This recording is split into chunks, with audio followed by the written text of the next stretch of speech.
welcome you on behalf of the board of directors and myself as president of the Ruskin Art Club to this panel program today featuring our very distinguished speakers. I just wanted to highlight John Stern, our first speaker, who for several decades established and led the Irvine Museum. And John has played an incredible role in bringing the public's awareness and appreciation of the plein air arts movement back to life when it was kind of waning way back in the early 1950s. And he has so enriched the lives of so many people, myself included, and has really just gone way beyond anyone that I can think of with all the publications that he's written over the years. John or Gabe, go ahead and take it away. Thank you. Thank you, Eric. I'd like to add my own welcome to everyone. My name is Gabriel Meyer. I'm the executive director of the Ruskin Art Club, the sponsor of tonight's presentation. As the great Ruskin scholar Robert Hewison pointed out when he visited us a few years ago, the Ruskin Art Club, along with the Guild of St. George, founded by Ruskin himself in the 1870s in the UK, is the oldest surviving Ruskin organization in the world.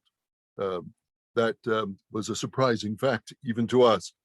You can find out a lot more about that on our website, www.ruskinartclub.org. In addition to our connections with our British cousins in the Guild of St. George, we're also honored to be among a group of historic arts associations here in Southern California, dating from the end of the 19th century and the beginning of the 20th, all of which brings us to tonight's presentation. I can't tell you really how pleased we all are to have this opportunity to celebrate the long and vital career of one of our sister associations, the California Art Club, founded in 1909 on the Arroyo Seco in Pasadena. One of the prized possessions in our Ruskin Art Club archive is a photograph of a bronze portrait plaque of Ruskin by sculptor Julia Bracken Wendt, given to the Ruskin Art Club in the early years of the 20th century by the sculptor herself. If you're interested, there's an article in our newsletter, I think it's number 9, on the website on the backstory behind this bronze. Julia Bracken Wendt, along with her husband, the California plein air painter William Wendt, is of course, one of the founders of the California Art Club. This is only one of many connections, past and present, between our two organizations.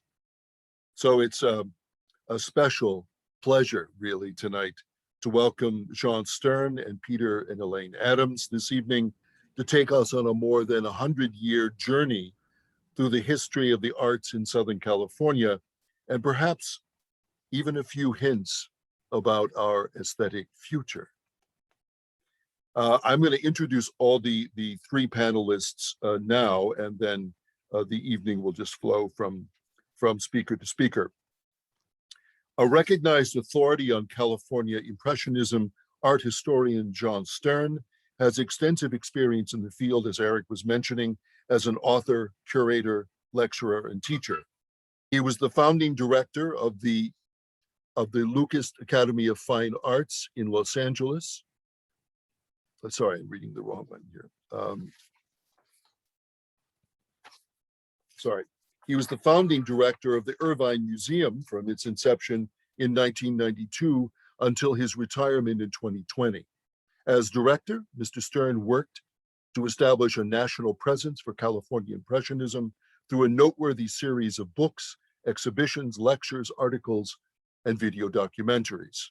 In his career, He has presented more than 275 lectures and judged and juried more than 125 local, national, and international art competitions. He has authored and edited or contributed to over 30 books on California art.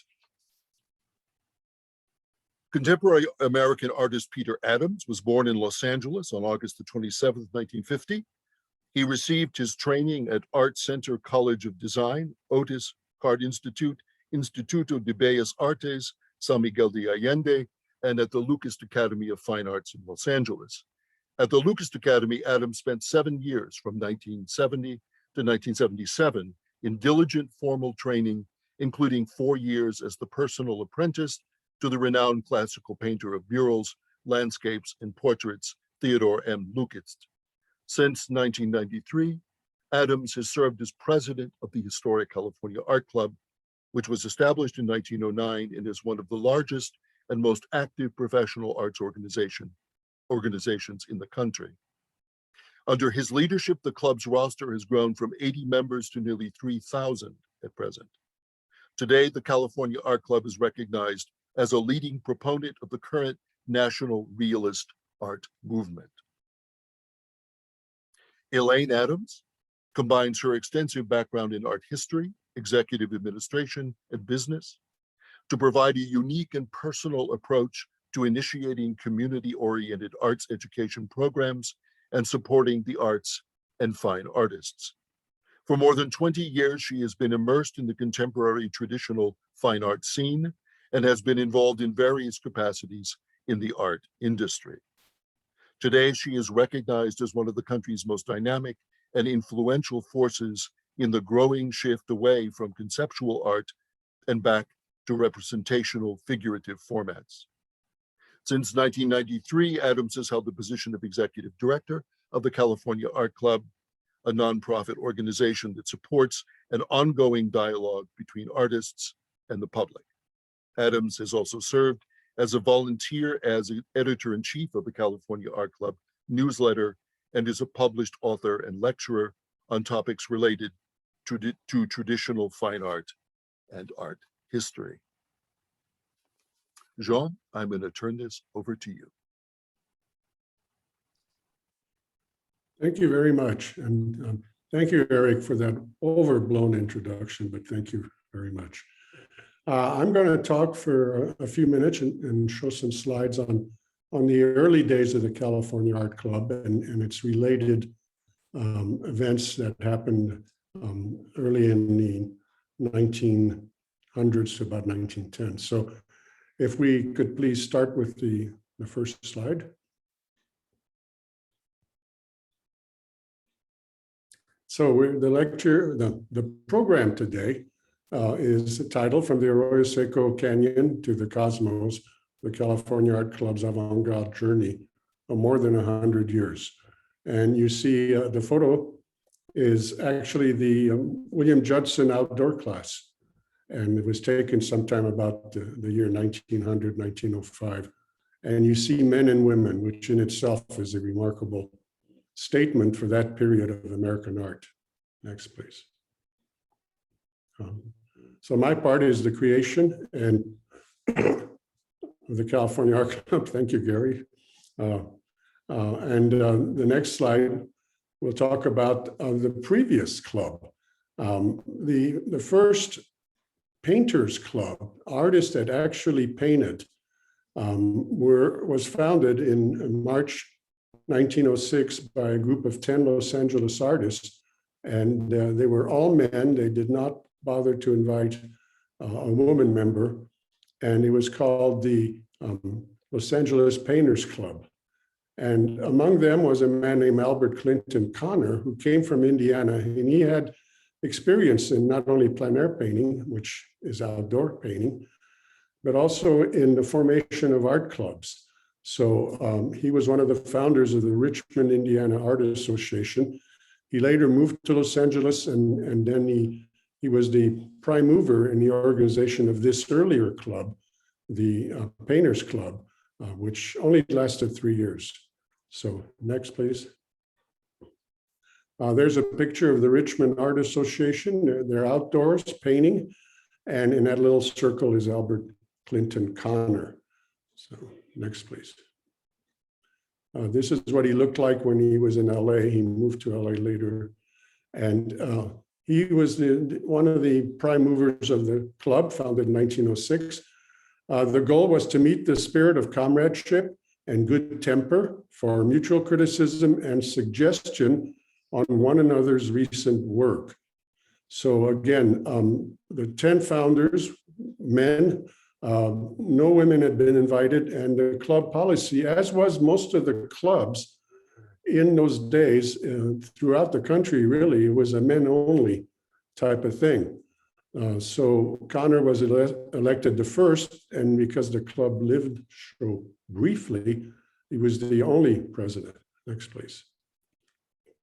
So they organized art shows, and the first of these annual exhibitions of the Painter Club was held at Blanchard Hall, which was an art and music building in downtown Los Angeles. And it was a very popular place to have a studio for both musicians and painters.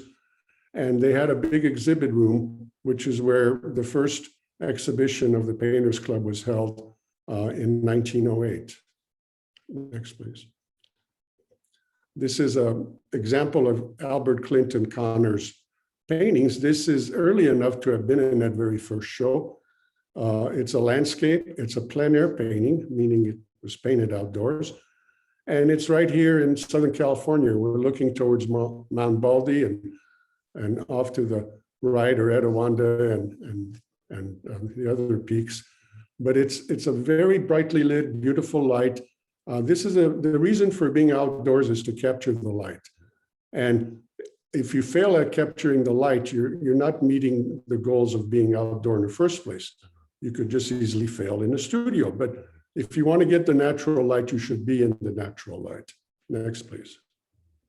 And another artist that was in that very first show and became a very important painter in the 20s and 30s was Carl Oscar Borg. And this is a painting of his called Valley Oaks. Next, please. So in my research on the Ruskin Art Club and on the Painters Club, I came across this article in the Los Angeles Herald in February 14th, 1909. And it says that at the February meeting of the Painters Club, the Ruskin Club extended complimentary membership cards to each of the members of the Painter Club.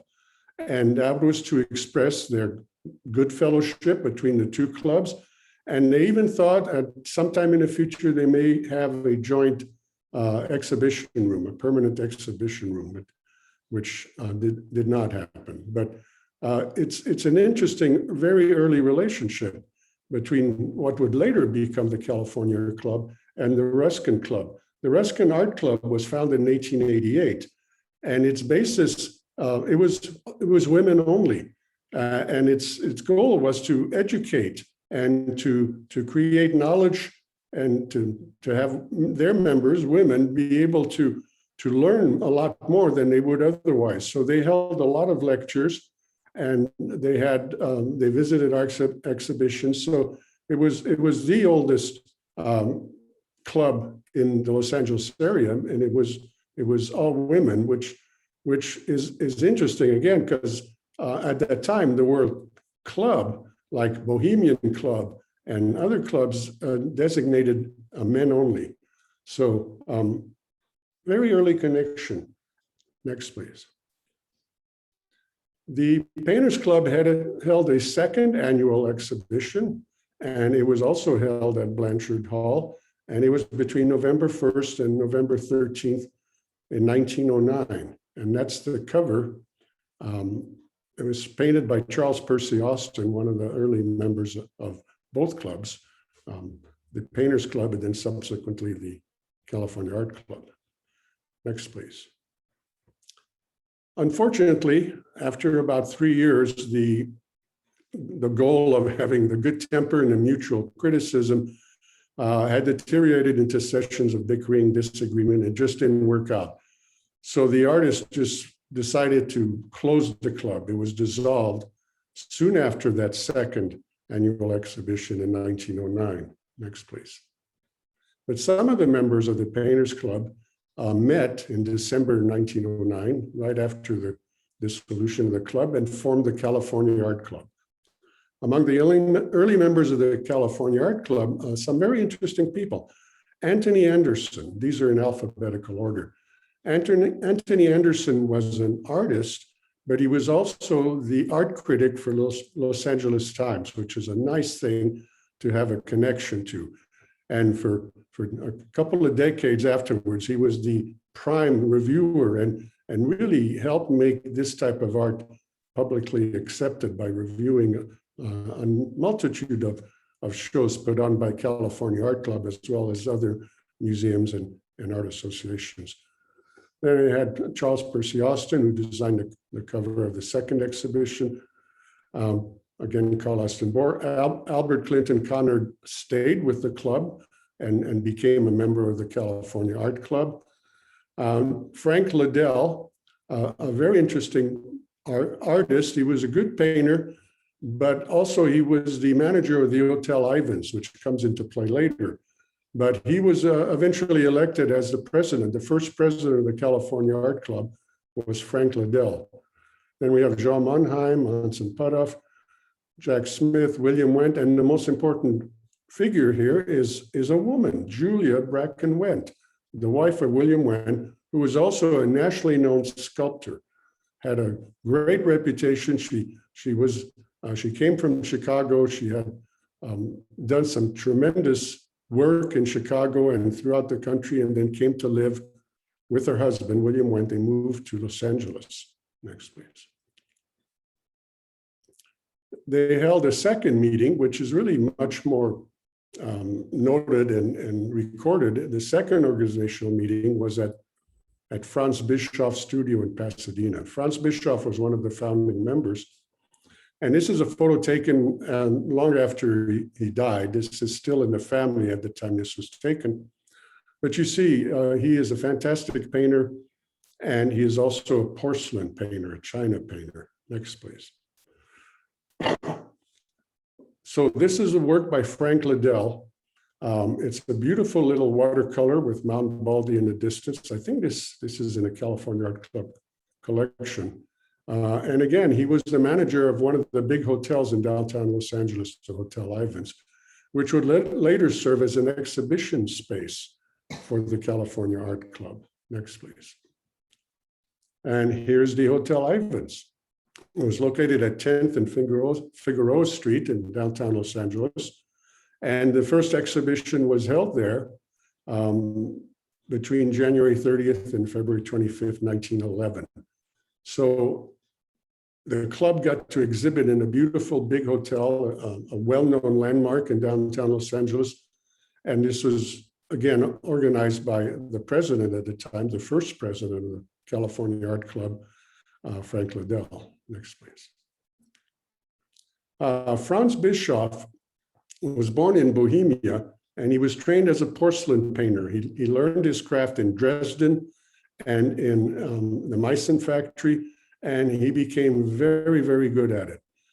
He had an international reputation as a porcelain painter, and then he came to the United States, worked in a china painting factory briefly. Then he opened up his own studio in Michigan and began producing world-class china painting, and he was also teaching artists there. He came with his family to Los Angeles in 1906. They actually wanted to settle in San Francisco, but they visited San Francisco in 1904, and they came back and was thinking of moving, and then the big earthquake. So they decided, well, let's go to Los Angeles instead. So they came to Los Angeles. He eventually settled in South Pasadena near the Arroyo Seco, and started painting his porcelains, but eventually turned to easel painting. In the next slide, you see one of his porcelains. This is a remarkable china painting. He did not make the vessel. It was made by a large number of porcelain manufacturers in Europe and in the US, made these, and they were fired only once. They were blanks. Therefore they were bisque. viscous porcelain that has been fired but not glazed. So he would acquire these blanks, and then he would paint layer upon layer upon layer on the porcelain, and each layer would have to be fired. And if it wasn't fired properly, it wouldn't work. So it was a very delicate procedure, and he was a master at it. The other interesting thing that I found out in talking to a lot of ladies that were porcelain painters, when I was researching Bischoff, I wrote a book on Bischoff, and but in the 1980s, they said that, oh, the color that you put on there is not the color that comes out because the firing changes the color. So you have to really know what you're doing.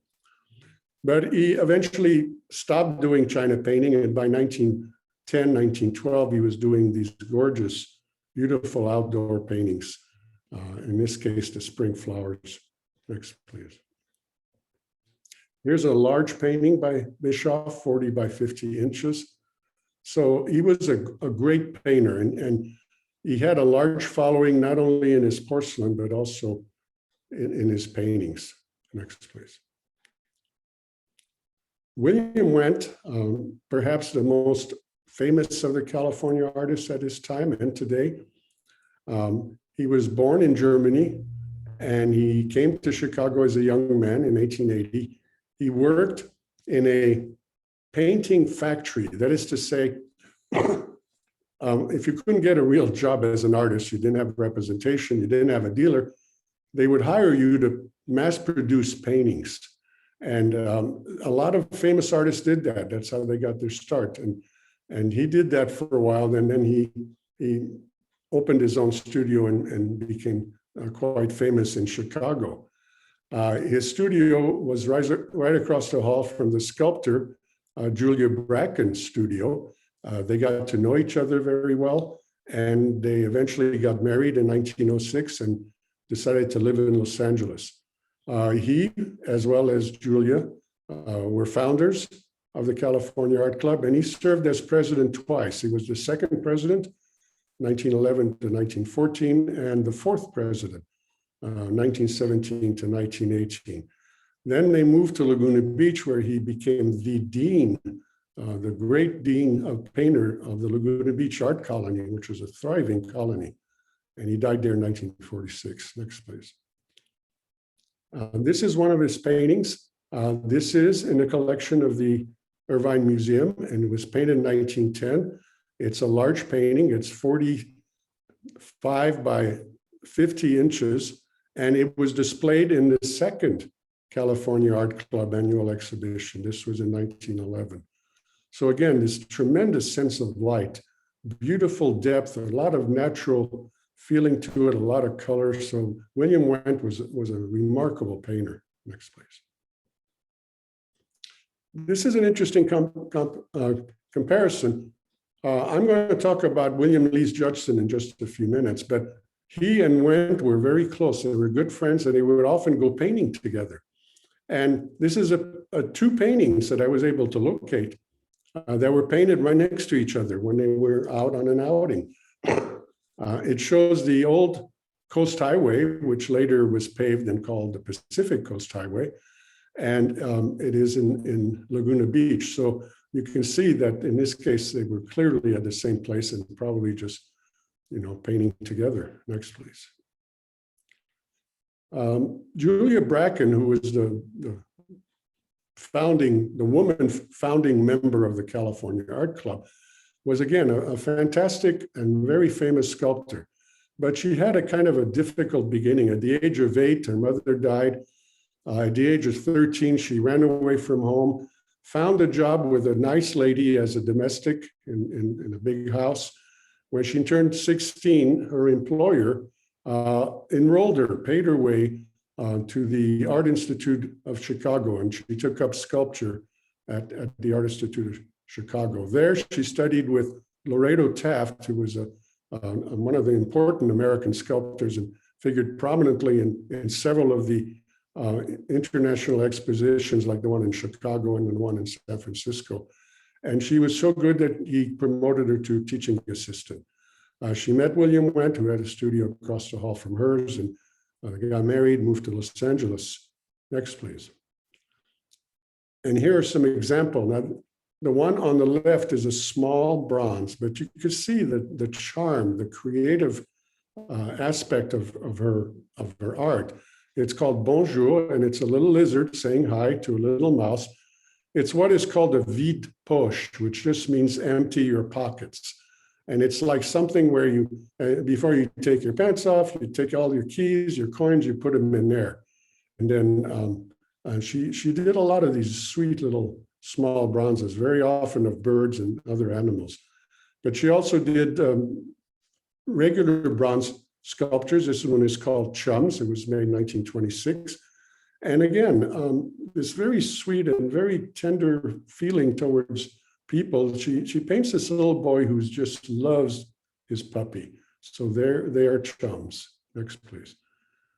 But her fame came with monumental sculpture. And she did quite a few of them. And the one that is most easily seen in Los Angeles is the Three Graces, which is at the Los Angeles County Museum of Natural History. This is a large, beautiful work right in the middle of the entry hall. So you can see this thing, and it's just beautiful detail and very elegant and very accurate forms.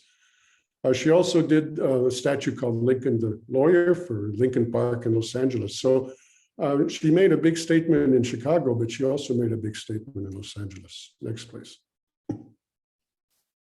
Jean Mondheim, and he, like myself, have the name Jean, which is French name for John. I myself was born in Casablanca, Morocco, so we grew up speaking French. My father was Hungarian and my mother was Moroccan, and neither of them had French as their first language, but we all ended up speaking French at home.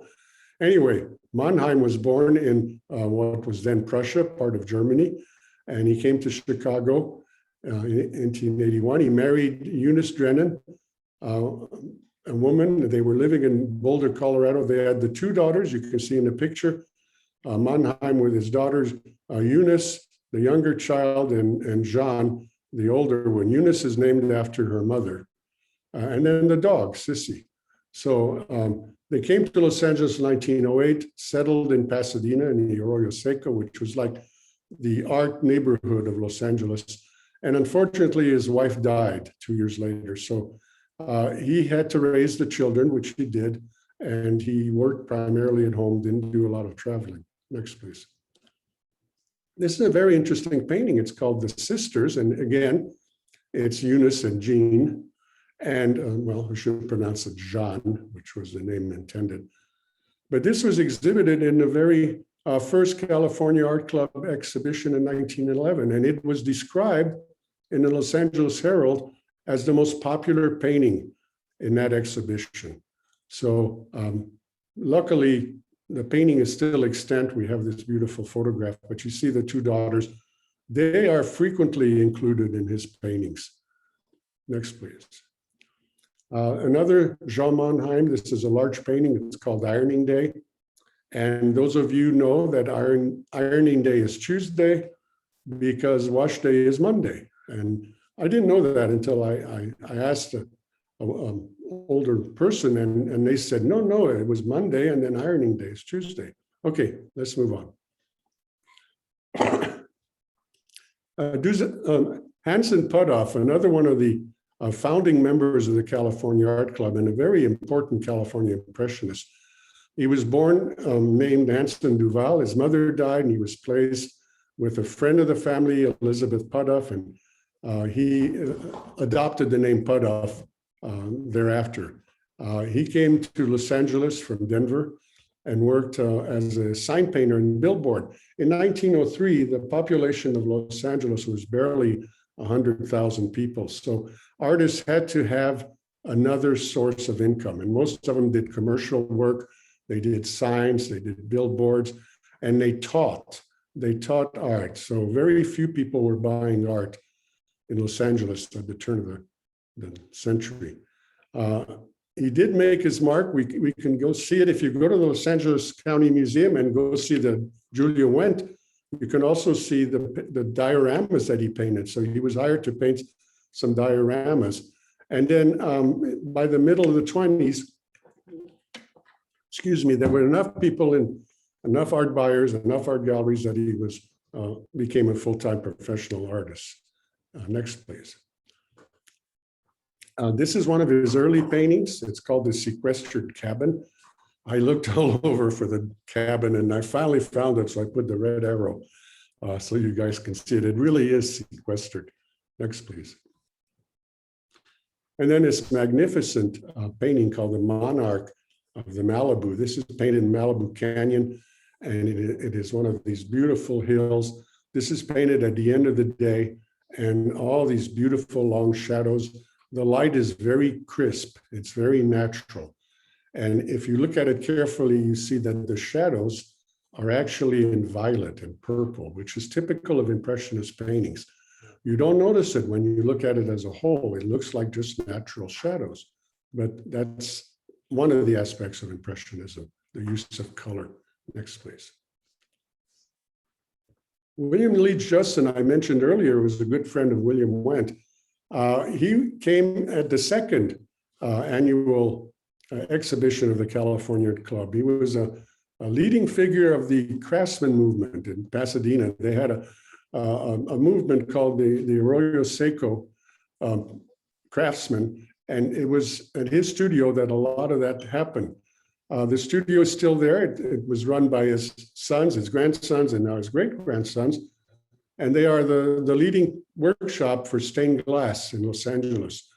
And when we had the Northridge earthquake, a lot of stained glass windows in churches and temples and other places broke, and they did the repair. In 1901, Judson founded the USC College of Fine Arts and remained its dean until he died in 1928. Next, please. Excuse me. Here's the picture we saw earlier, William Judson teaching his plein air class. Next, please. This is a wonderful painting done in 1909 of Avalon Bay. And there's nothing in the direction we're looking at. If you look in a very, in the center, in the right center, you could see the little house with a big red pointed roof. What is it? The Hollyhock House. So it was there quite early. Next, please. And then another painting that connects the Wendts. He did this painting of William and Julia Wendt admiring the ocean on a rock overlooking Laguna Beach. So again, it testifies to the closeness of these early artists in Los Angeles. Next, please. Benjamin Brown, he was born in Michigan, and he was supposed to be a lawyer, but he decided to study art. He went to Paris, became a professional. He was trained as an Impressionist. He's the first professional artist in California to be actually trained as an Impressionist painter. In 1896, he settled in Pasadena. And there's a cute story, and it's there. When his New York dealer said, the sales are kind of slow, why don't you just, we'll tell people you're from New York, we won't tell them you're from California. And he was really upset. So he added the word California below his signature for the rest of his career. He was the third president of the California Art Club from 1915 to 1916. Next, please. And there's one of his gorgeous paintings of California wildflowers. And if you look where the red arrow is, just below his signature is the word California. So if you're a collector and you buy a Benjamin Brown, if you see that signature, it's one that you want that name California on the painting. Next, please. And then finally, for my section, snow painting. This is Mount Low, which was above Pasadena. They had a tramway, so you could go all the way to the top of Mount Low, and there was a restaurant there. But he painted this beautiful snow scene. And again, the shadows are violet or purple, which is typical of Impressionist paintings. Again, the word California is underneath that signature. So I'm going to turn it over to Elaine and Peter, and they will take it from here. Thank you very much. you want to go first? Thank you, John. I'm always so enriched after hearing one of your lectures. I learned so much about art and get so much more inspired. Thank you very much. John, that was very enlightening. I loved what you said. I learned a lot, actually, and I know most of those artists very, very intimately and very well, but there's always bits and pieces that you come up with that I've never knew before. And so that was really exciting. Gabriel, that was a wonderful introduction. That was really quite nice for all three of us. I want to thank you very much from the bottom of my heart. It was really, really quite nice. So thank you, Gabriel. And I want to also thank David Judson, who asked me and Elaine, and then we asked John Stern to do this lecture. So David, who's with the Judson Studios, we still work with him with the California Art Club, and we do many projects, and a great appreciation to you, David. Well, it's wonderful to see after all these years, the ties that we still share, the California Art Club and the Ruskin Art Club. So it's really exciting that we all continue the tradition here in California. And we thought we'd start off with the cultural significance of the Arroyo Seco being the birthplace of the California Art Club. In 1770, Gaspar de Portola led the Portola expedition and found and named the tributary Arroyo Seco after the many canyons and dry riverbed. And you can see here, William Lees Judson was one of the earliest artists who moved to the Arroyo Seco in 1903. He helped preserve the Arroyo Seco from industrialization. This is one of his paintings of the Arroyo, and you could see one of the early footbridges that was built there and the stream below, which is now concrete.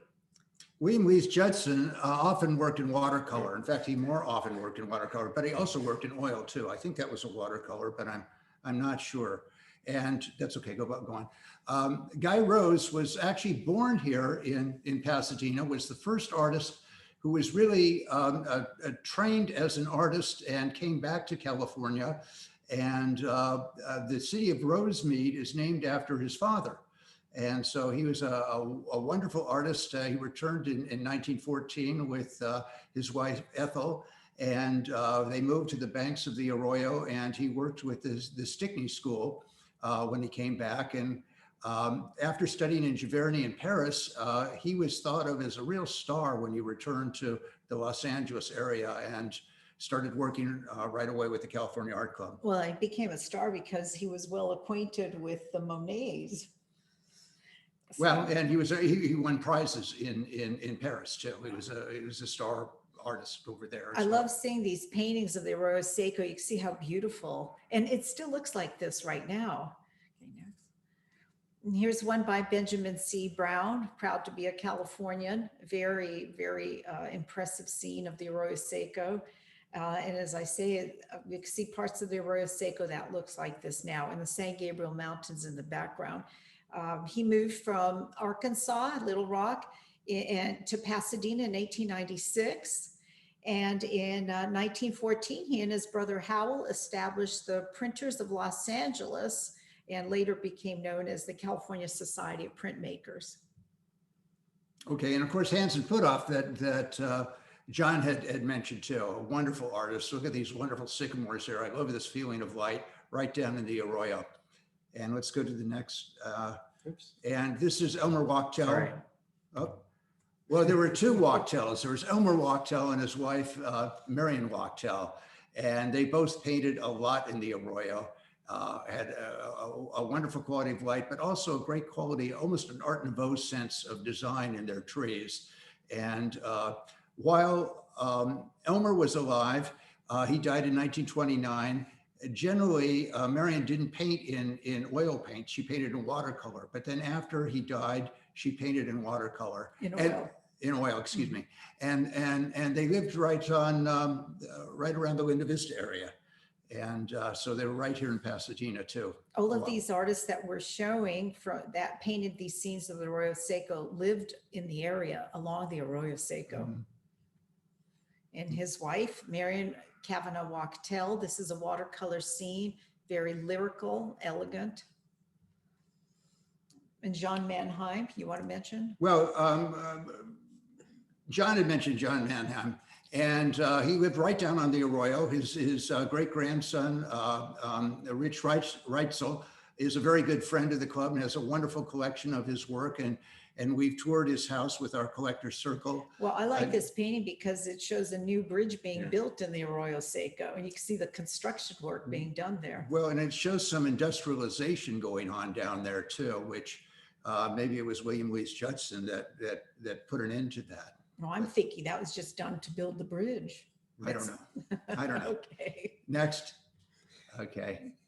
And of course, Franz Bischoff, the great vase painter, but also wonderful sense of staccato work in his paintings. A real tour de force painter. Painted also still lifes of chrysanthemum and roses, and John showed you some of those. But this is the banks of the Arroyo. And of course, the first meeting, the recorded meeting of the California Art Club was held in his studio on February 5, 1910. But we believe that was the second meeting of the club. Sorry, so first recorded, Yes, second no, meeting, right.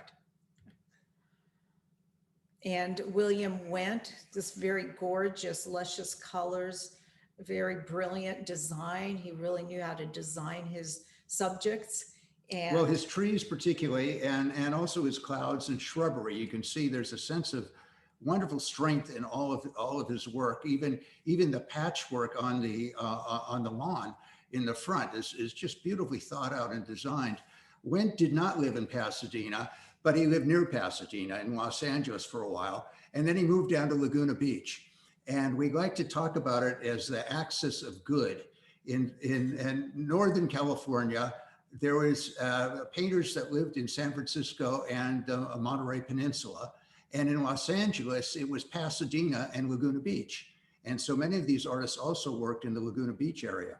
But I think Wendt, as our second president, must have had a very strong outgoing personality, and that's my understanding. And you could see that in his work. He was a great leader for the California Art Club. And I always like to go the way that William went.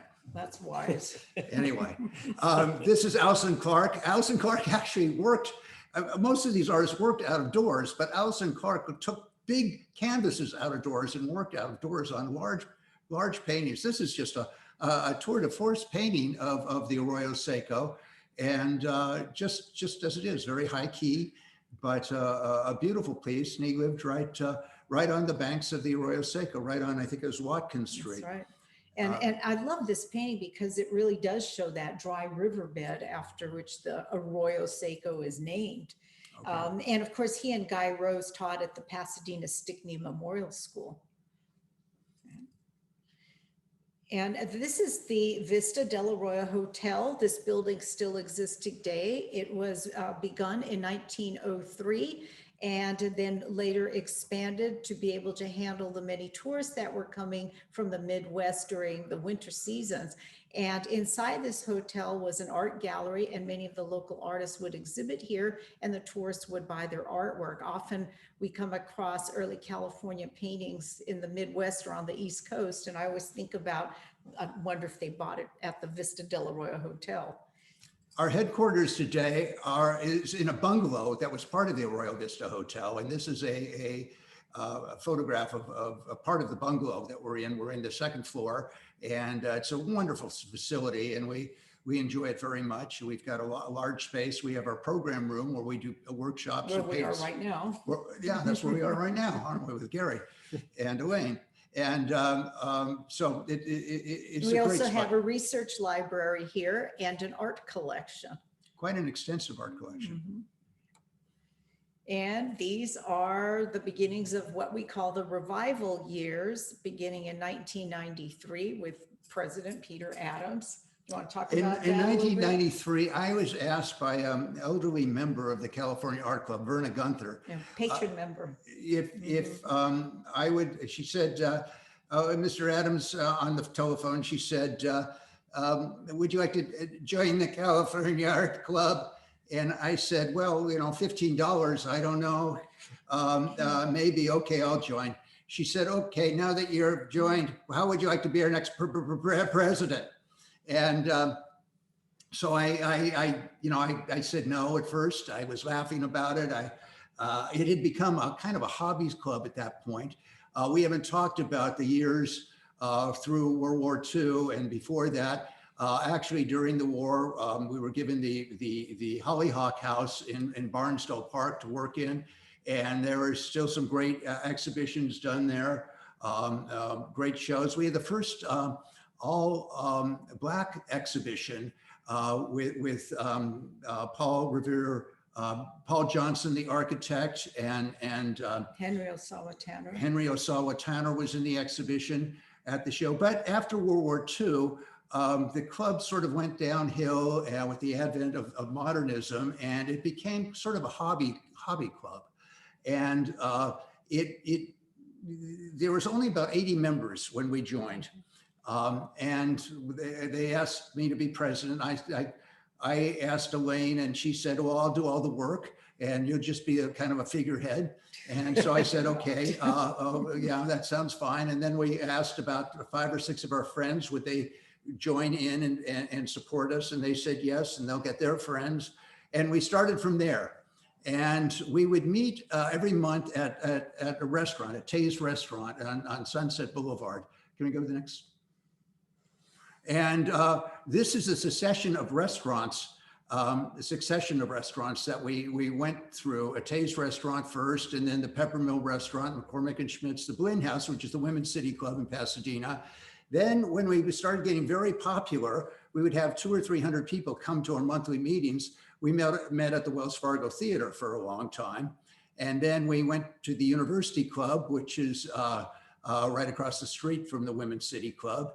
And then finally, we meet now at the California Art Club program room. But in our first meeting at Tay's Restaurant, we noticed there was something a little strange about it. They had a demonstrator come in, and the demonstrators would come to these different art organizations, these hobby art organizations, and do a demonstration, and they would sell raffles, raffle tickets, and we won the raffle that day. And it was a painting that looked like it was painted on velvet of a big rose.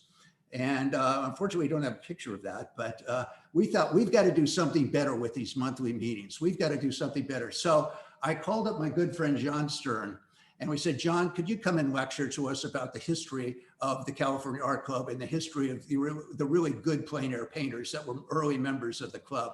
And he said, yes, he would. And every year he has lectured for us ever since. He's been one of our closest and dearest friends. And John, I want to thank you for everything that you've done and everything that you're doing for the club. Even now, it's just remarkable. He's on our board, and Linda, his wife, is very supportive of the club. And I have to say, before I go much further, we had so much that we could talk to you about from 1993 to the present. And so we've just put together sort of a very quick outline, because I know we're supposed to do this all in the next 10 minutes, Swede. So let's go on. We'll talk now a little bit about some of our, is it publication? Oh, this is us. And when we first got started, we recognized the lack of education. And so Peter and I would put together some artists, and we'd get out in public and start talking about the importance of art in society. And at that time, very few people even knew what the term plein air meant. Now, of course, everybody seems to understand what plein air painting is. And this is an example of one of our panel discussions, which was actually in front of 200 people at the California Club.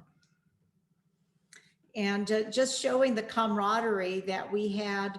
We were building friendships with other artists and scholars and just art patrons, and we'd get together and just had a lot of fun. And then going on with the importance of education, publications, of course, we thought writing about art was very important, and still is very important. I still believe very strongly that we should be writing about art.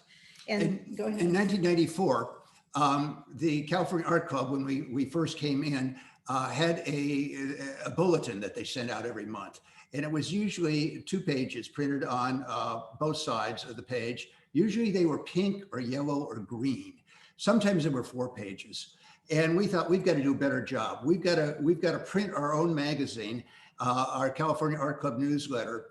And so this is the first edition of 1994 of the first edition of the newsletter that we printed. It was 16 pages. No. It's 8 pages. We changed the name from bulletin to newsletter. The first issue we printed was 12 pages. And our printer is, our designer, Trish Heckman, is still with us working on the newsletter together. And the idea was, we looked at the old studio magazines from the 19th century and said, let's do something like this. So we wanted to give that feeling of the tradition of the organization, but still what's coming up in the future. Okay, we went from 12 pages, then to 16 pages. Then 20. Then 32, and now we're at 40 pages. And we print them either 3 times a year or 4 times a year. And the one on the left is an earlier one. That's a Marion Wachtel painting of the Arroyo Vista. Actually, that painting is in the California Club. But also we should mention, we have original material. This happens to be on the left, an article I worked on talking about the history of the San Gabriel Valley and the artists who are here, but all of our material is original. We have great writers who write for us.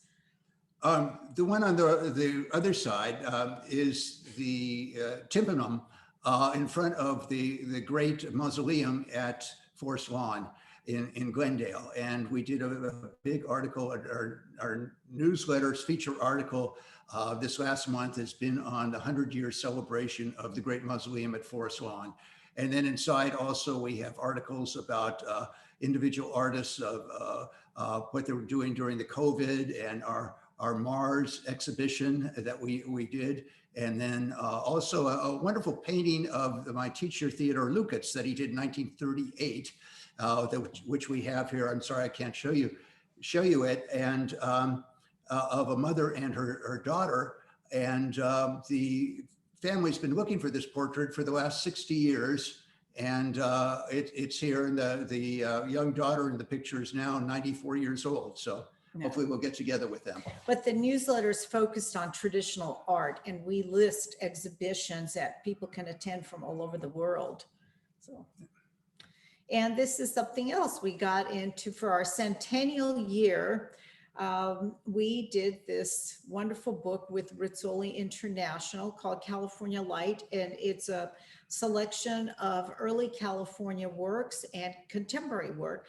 And John Stern wrote the historic segment, and Molly Seipel wrote about the about the contemporary California artists.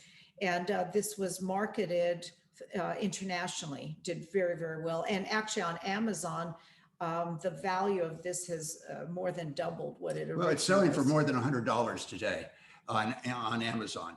So it was originally, I think, $45 or $50, something like that. So doing very well. I think we only have 12 copies left. So I think we're not selling this anymore. We can't sell anymore. Are we, Gary? I don't think we sell this anymore. No. Next one. And Painting California was our second book with Rizzoli, and again with our team, John Stern and Molly Seipel. And this one focuses on seascapes and beach towns of California. It's a gorgeous book. This one is still available, and it's really luscious. The artist on this book is Ian Roberts, who painted this scene. And the artist on the other book was Kathy Cadjo. That's right. Who lives in Malibu. Yeah. I do want to credit the newsletter, by the way, going back to our production manager, Matthew Sagata, who puts together materials. And then we have Susan Anderson also as our executive editor. So I want to make sure I don't forget about them, and Kirk Silsby, who writes the Hungry Eye article. So who oversees the images on the newsletters? He's the image guy. All right, next.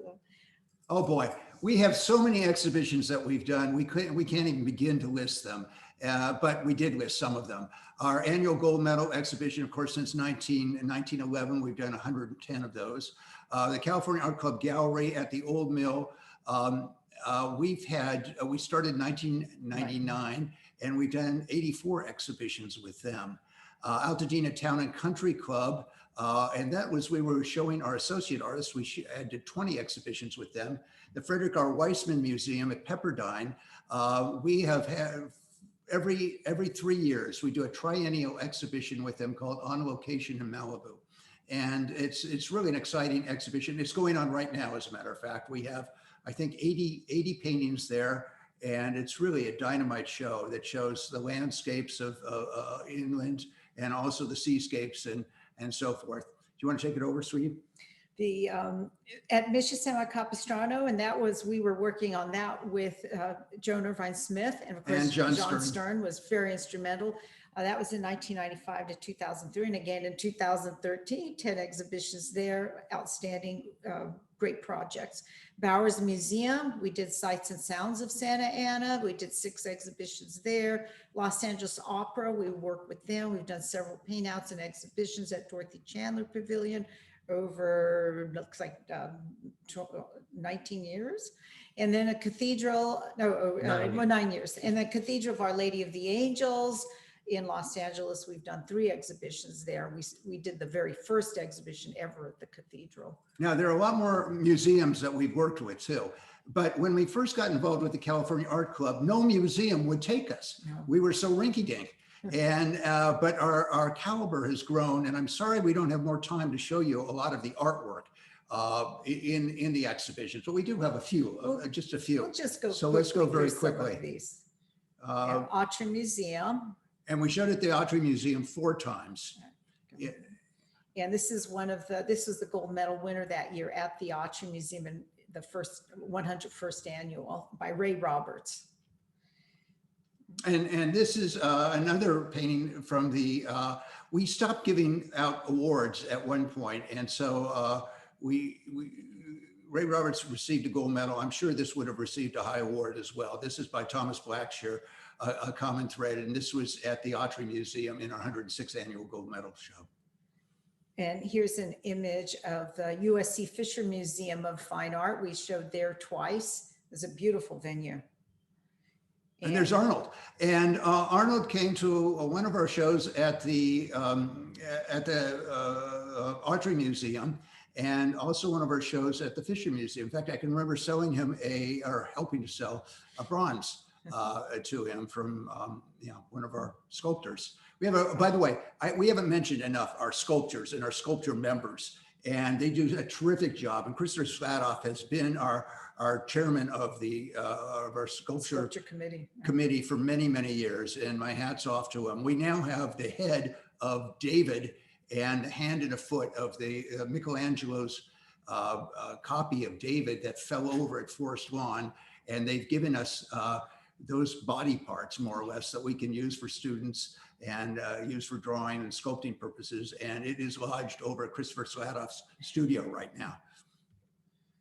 And here's an image at the Natural History Museum, where the California Art Club actually originally exhibited under the name of the Los Angeles Museum of Art, Science, and History. And this was a gorgeous venue. It was great to come back and do the gold medal there in 2018.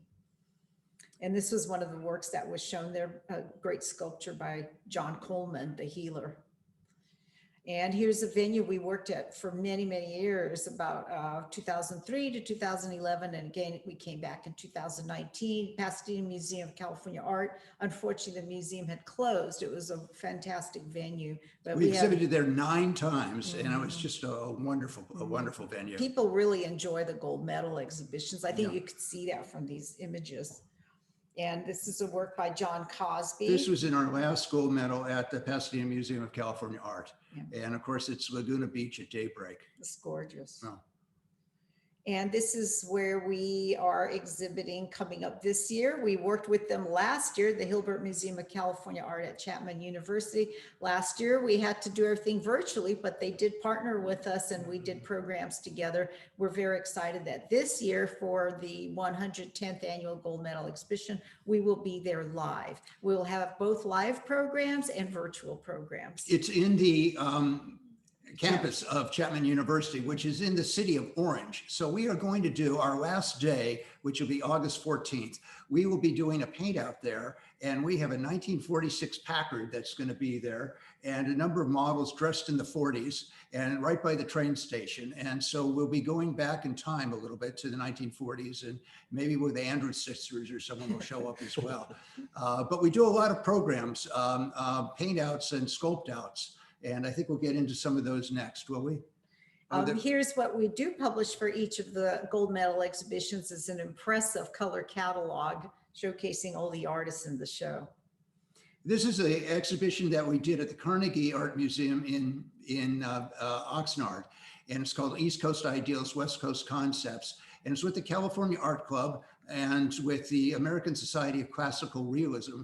They're out of Minneapolis, and we both worked together, two different forms of realism. We exhibited together at the Carnegie Museum first, and then we went to the Springville Museum in Utah, and then after that to the Academy of Art.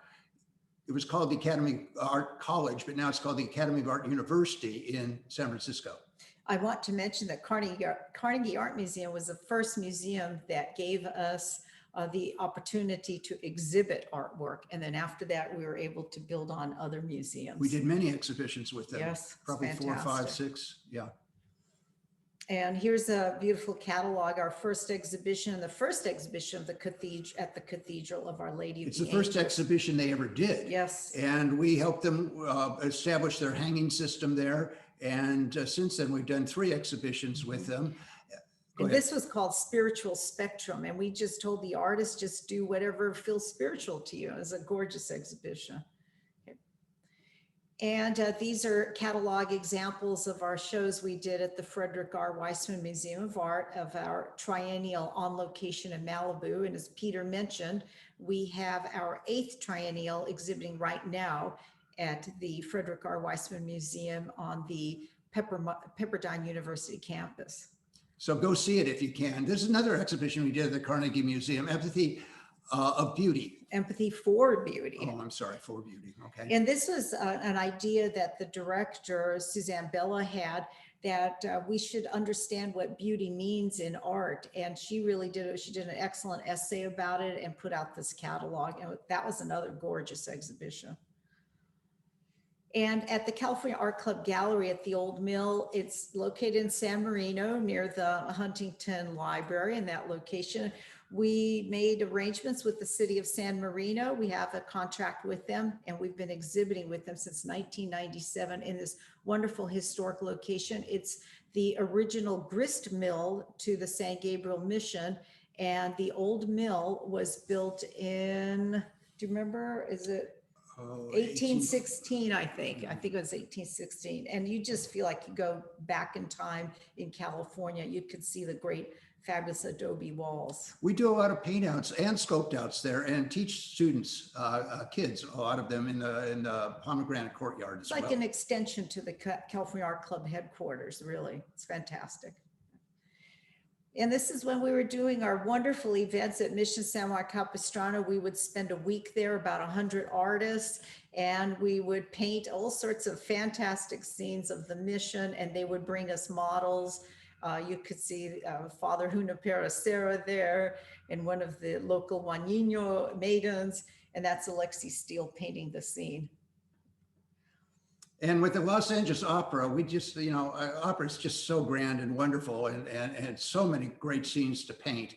And we've done a lot of work over the years. Of course, when the Ring Cycle came into town, Wagner's Ring Cycle, we did a lot of paint outs. This is at Maranatha High School over on the left. And you can see these are some of the students from the theater class. And they're the high class. school students. And we had lecturers come in. We had probably 60 or 70 artists painting there. We did a little catalog. Lexi Steele's painting is on the cover of a Valkyrie carrying a dead warrior to Valhalla. And so it's really exciting to work with the LA Opera. We've done several exhibitions inside the Dorothy Chandler of our work, and we keep continuing working with them as well. That's something strong I think California Art Club does, is work with community. We're different organizations. These are two of my paintings from the Ring Cycle, Brunhilde and Siegfried, from De Valkyrie, and from Das Rheingold, Albrecht's vision of the 3 Rhine maidens underwater. I got to paint these Rhine maidens at Elise Williamson's pool, and Alexi helped me photograph them. It was What a tough, kind of fun. tough I day that couldn't was. paint underwater, but so they're not quite plein air. And then we have a mentorship program to help with young budding artists. Actually, they're already trained, and we have the signature artists working with them and giving them opportunities to study with the signature artists.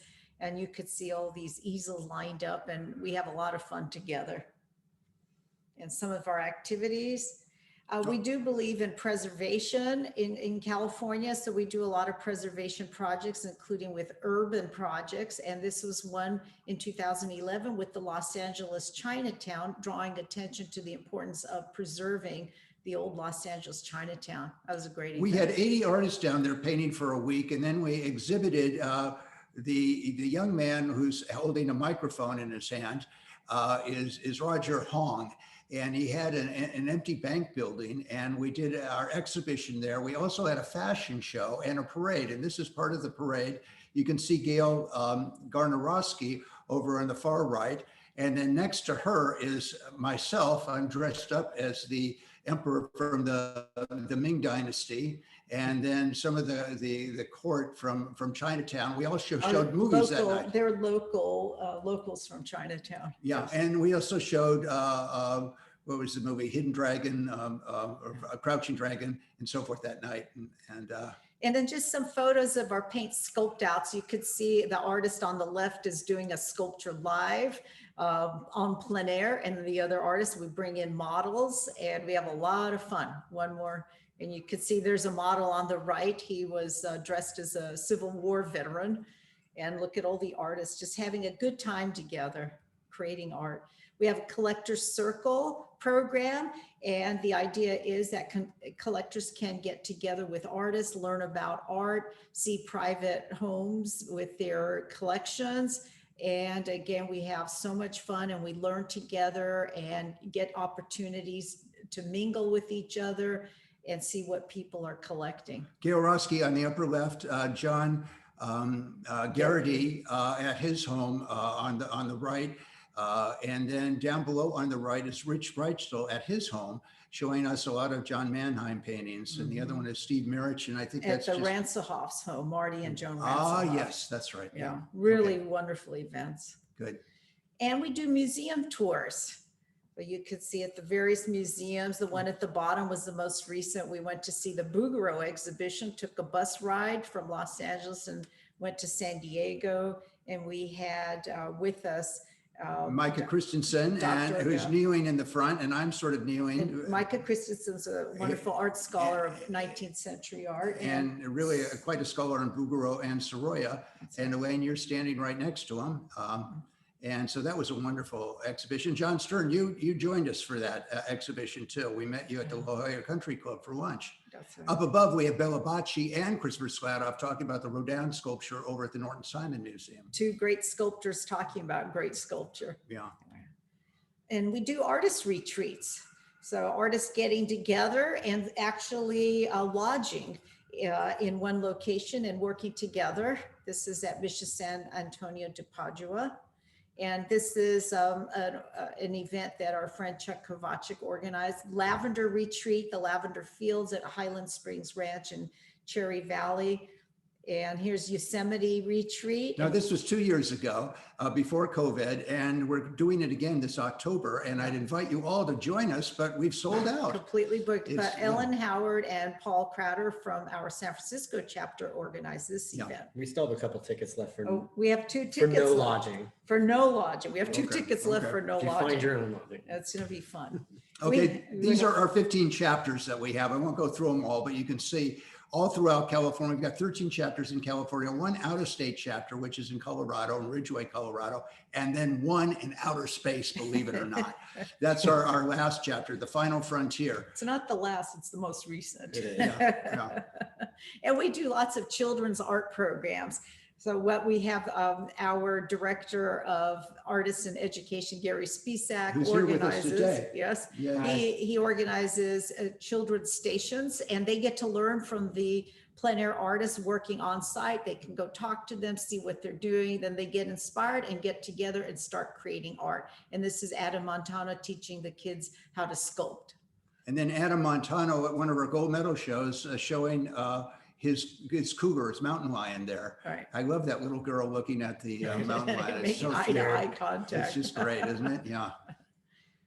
And now we're coming into the future. In celebration of the landing of the Mars Perseverance rover on the Red Planet, the California Art Club, in collaboration with JPL, sponsored a special exhibition, a virtual paint out on Mars, and a student art contest. And so this is one of the paintings in our exhibition. Let's see a few more, can we? And Boris Vallejo and Lee McLeod. Yeah. Beautiful. Aren't those works. fabulous? Yeah. And this So is for our exhibition that we put on. And Donald Towns, who lives up in Tehachapi. And look at Jeff Remmers of the Plein Air Artist on Mars. So we got pictures from the Perseverance rover of the landscapes on Mars. So these are taken from those. We worked with JPL and John Callis with JPL. Some of them are taken from earlier photographs. Some of them are taken from lore from Mars, such as Ray Bradbury's Martian Chronicles or Edgar Rice Burroughs' John Carter on Mars. These are from John Carter on Mars. Julie Bell, who's married to Boris Vallejo. You can see she's a magnificent, wonderful artist. They're both incredible. They're both signature artists. And William Stout, of course, is legendary. So creative. And he's one of the chapter heads of our outer space chapter. That's right. Or a cosmic chapter. Oh, and here's the fun. I love this. This is the student art contest. We had kids from 3 years old to 19, and these are the winners. So we had many more, and it was a national competition, and these are some of the winners, but just so creative. I just love it. We want to do more of these. Yeah. And go ahead. Well, this is our second to last slide. So California Art Club achieves permanent exhibition on Mars. An archive of California Art Club exhibition, Mars, an artistic mission, and the student art contest will be included in its entirety in the Lunar Codex time capsule, which will be part of the Nova X lunar lander scheduled to launch on the Space 10 Falcon 9 in early 2022. No. Space X or Space? Nova C lunar lander scheduled for launch on a SpaceX Falcon 9 in early 2022. I know that's a lot. Well, I don't know if it's Space X or Space 10. It's Roman numerals. I'm sorry. Anyway, this is the future. Okay. And we thank you for joining us and being patient for this talk. And we just welcome you, if you're not a member, to come join us and join the fun, be part of this growth of traditional fine art interests, learn about art, get to know the artists, and have fun all together. And we thank the Ruskin Art Club so much. And Gabriel, thank you very, very much. Thanks for this opportunity. Love being with you. You're so welcome. What a feast. What a feast you've given us. Are there any immediate questions or comments that people would like to make about the three presentations, about this great trajectory from 19th century to Mars?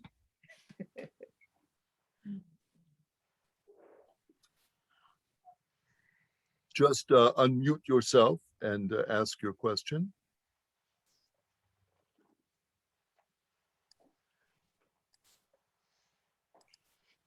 So, Ted, good.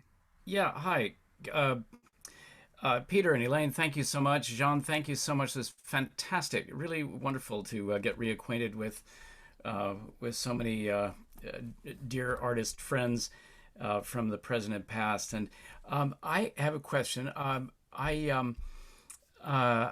wondering if the Calder family, any of the Calder family members who lived in the Linda Vista area in the early 20th century, including Sandy Calder, who was a toddler, I guess, at the time, were they members of the California Art Club? Ed, I don't know. The Calder family, is that what? Yes, Alexander Calder. Oh, Alexander Calder, the sculptor. One of the Linda Vistans, I know. I think he lived in the Linda Vista area. But I don't recall seeing his name as part of the organization. Would have been great had he been. It's so interesting, the inspiration for art in this area, but not everybody is a club joiner. But also he was more into modern art. Yes, that's Concept, And more so he concept, yeah. probably would not have been attracted to the California Art Club. But Right. he really was a, you know, a great artist, a great name too. yeah. I was just curious. Well, thank Yeah. you. Thank you How's so much. how's everything over at the Gamble House? Oh, well, we're just about to open up again. I'll just give it a plug. On Tuesday, we're going to start our traditional 1-hour tours inside the house again. I'm just thrilled. Mm. Well, Those are- those are- certainly- Congratulations. Wonderful. Certainly, the California Art Club and Gamble House are friends, and we have that history that we share with the Arroyo Seco and the arts and crafts movement. Yes, indeed. And let's stay in touch, and maybe we can do something together in the near future. Well, we'd love to Absolutely. do that. I'm sorry you moved out of this facility, and I'm trying to get Gabriel to move into. You're not here anymore. Are you? That's right. That's right. Are you in our old space there? No, we're in 65 South. Were you in 65 South? Yeah, we were in 65 South Grand. I think you're at the other end of the hall from where we were. Well, we're upstairs. We've got the whole upstairs up here.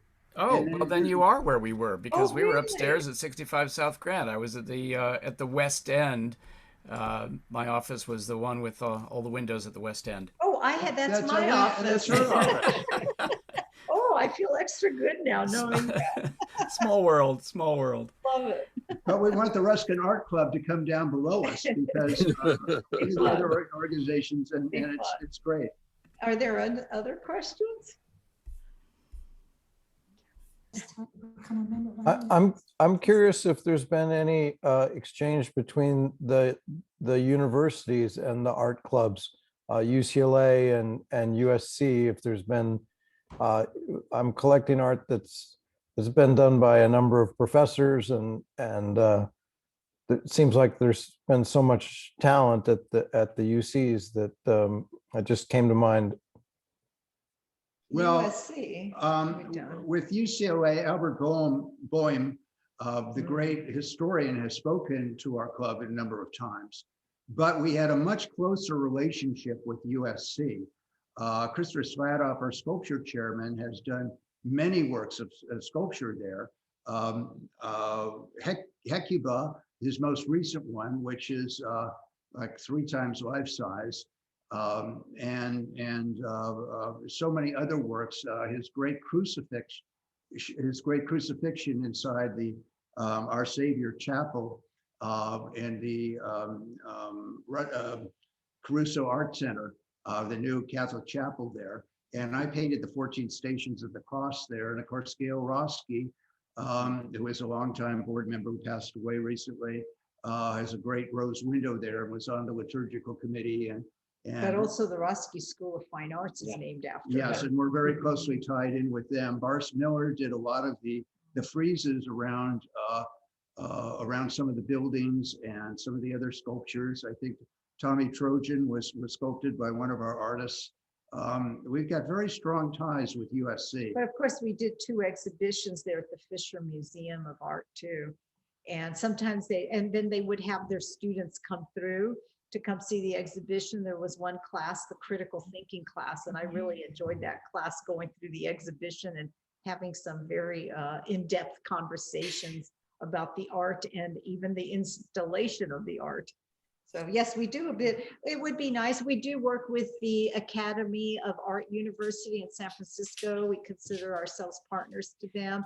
And we work with Laguna College of Art and Design with the students there and the school. And then with Los Los Angeles Angeles Academy of Figurative Arts too. So we're always happy to get involved with learning institutions and being able to share. There's so much more to do, really. Yes, Greg, too, the Ruskin Art Club has a long relationship also with USC, going back to the beginning. And we do our big annual Ruskin lecture at the Doheny Library. So we have lots of connections. So it's interesting that USC, which has such a connection with the plein air movement and with the arts and crafts movement in the beginning of the 20th century, could have retained these living contacts with these older historic organizations. So we're very pleased to be involved in all that. Elaine graduated from USC. She had a full scholarship. I never went to USC, but I feel like I went there because I go down there so often. And I, you know, to see the church down there and so many of the other things. So I feel like I'm an alma mater from USC, but I'm not. Any other questions or comments? Well, I have a comment. Just like to thank John and Stephen or Peter and Elaine for putting on this presentation and for the club. And you know, I live up in Northern Oregon, so I don't have the opportunity for many of the hands-on events that the club puts on. But I do support the club and I appreciate it so much. I appreciate getting the newsletter and just being a part of something that's so important, and really appreciate Peter and Elaine for spearheading this club and keeping it going. All the tireless effort they put into it is really, really a wonderful thing. And for Jean Stern and his vast knowledge of California Impressionism, and you know, just a great presentation, you guys. Just want to say thank you from Oregon, and really appreciate you all. Well, Thank Eric, you, thank you. And it's so great to see you. You're such a wonderful artist, and you're such a big part of the California Art Club yourself. I just, you know, everyone loves your work, and you've really, in the last few years, you've just really blossomed, and it's incredible to see. It's Well, I wonderful. think it shows, you know, Eric's work is really definitely part of the contemporary movement that we have. Contemporary, I call it contemporary dash traditional fine art, because these are traditional artists. By the way, it's an umbrella term. Traditional is an umbrella term. Within that umbrella are classicists, realists, impressionists, a variety of artists that fit in under that term. Contemporary, I link on to that, is that these are living artists. They're working today, and there's some incredible work being done today. Thank you, Eric, for your kind comments. We love having you as part of the club. Thank you very much. Mhm. We have a lot of relationships with other organizations, such as the Autry Museum and the Los Angeles Opera, which we mentioned, also Griffith Park Observatory, and now with Jet Propulsion Laboratory, and the observatories on Mount No, Wilson. we're now getting involved with the Los Angeles The River Los Angeles River, project. that's going to be one of our next big projects coming up. We plan to do 3 or 4 different big paint outs with the Los Angeles River. And it's just exciting to work with other groups that are into preservation and into you know, wonderful things that we can be part of too. We're fortunate because we have artists that many of them are illustrators, and so they trained in illustration. Many of them were landscape painters, portrait painters, genre painters, historical painters, and so it's great to work with all of them. We've got such a plethora of talent. Yeah, animation, Yeah, oh, yeah. film. So much from animation and film, so many artists that have worked digitally and are bringing that to life. And so it's a wonderful new day in art. And oh, I should say, as of 2 days ago, I am no longer the president of the California Art Club. I am now a president emeritus of the California Art Club. And Michael Obermeyer is now the president of the California Art Club, and he will be a wonderful president.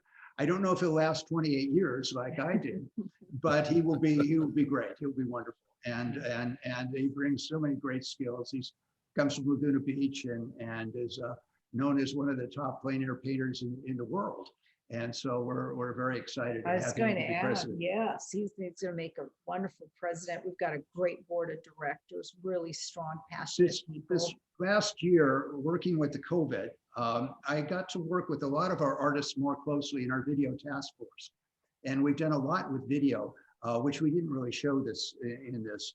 And it's been exciting. And it's been exciting working with many of our artists that have been working with our board members and with our staff, with Gary Spisek here and other staff members. And that integration has been just a lot of fun. Chuck Kavasik has been great to work with, and Lori Hendricks. And then we've got Ellen Howard, yes, who's So many talented a new people. vice president on our board, and Brenda Swenson, who's a new vice president on our board, wonderful watercolorist, and so it's exciting. You know, the club isn't just a few artists. There's so many talented artists in the club that work in pastel, oil, watercolor, and now even in digital art too. You know, So, we didn't mention this when we did first get involved with the California Art Club.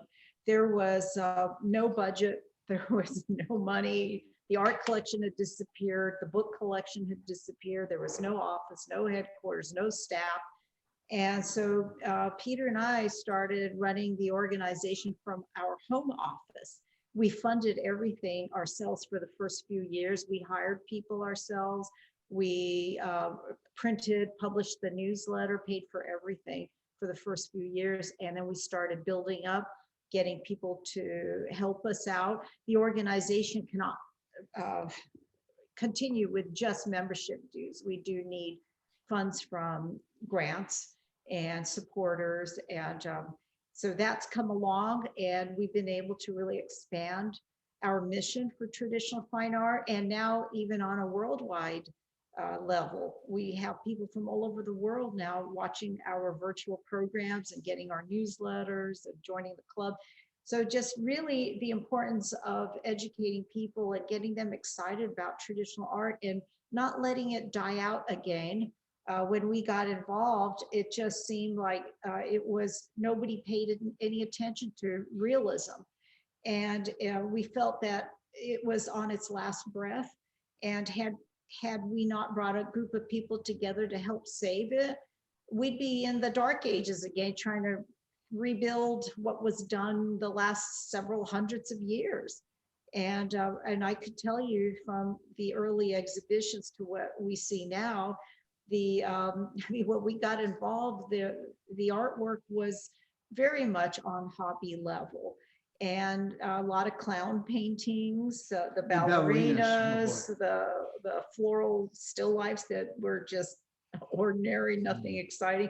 And that's what we started with.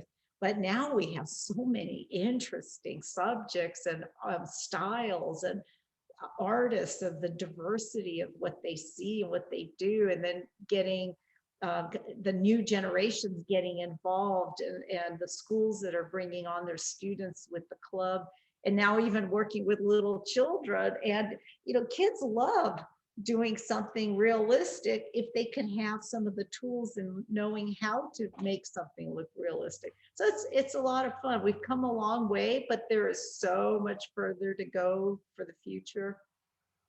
there is, and it is an exciting time. And as I said, we're bringing in with our space chapter a lot of young kids, and that's going to be very exciting.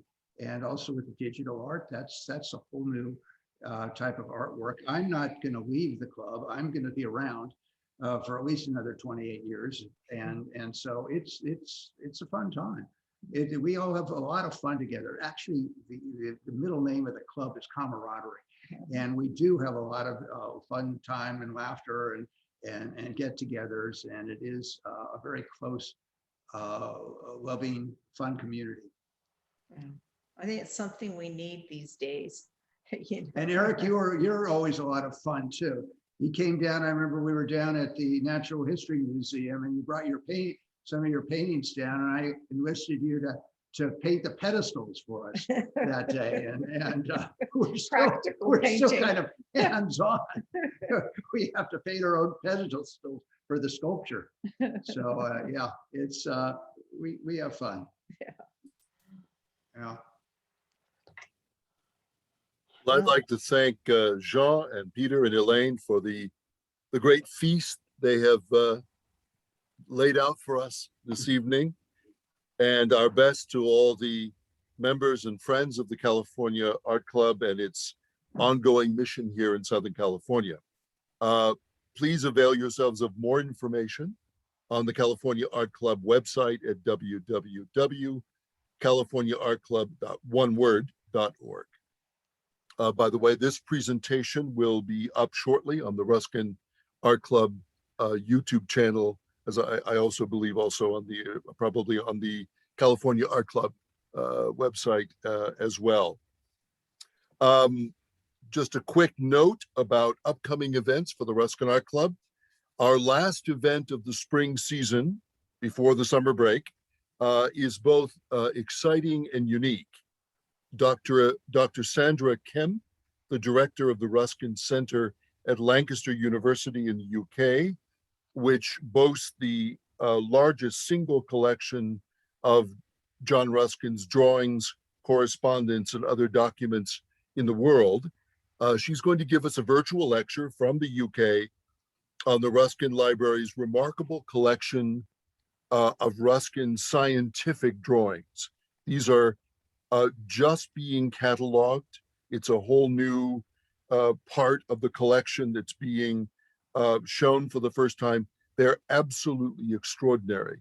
These geological and climatological graphs, which Ruskin did from the 1870s to the end of his life. So they're just now getting the attention they deserve. And then she's also going to do some reflecting on the pioneering work they're doing at the Ruskin Library, creating what they call the Museum of the Near Future. So all very exciting for us. So you'll find all the information on our website in the calendar section, www.ruskinartclub.org. I would remind you, this is a Saturday lecture. Most of our events are on Thursday evenings. This is a Saturday lecture because of the time difference between us and the UK. Saturday lecture on June 19th at 10 o'clock a.m. Pacific Daylight Time. It'll be 6 p.m. in London. So again, Saturday, June 19th at 10 a.m. Pacific Daylight Time. After the lecture on the 19th, we will be dark in July, but back again in mid-August with a special tribute to the great Ruskin scholar, James Dearden, on the occasion of his 90th birthday. So we're going to do a special tribute to the extraordinary work of Jim Dearden.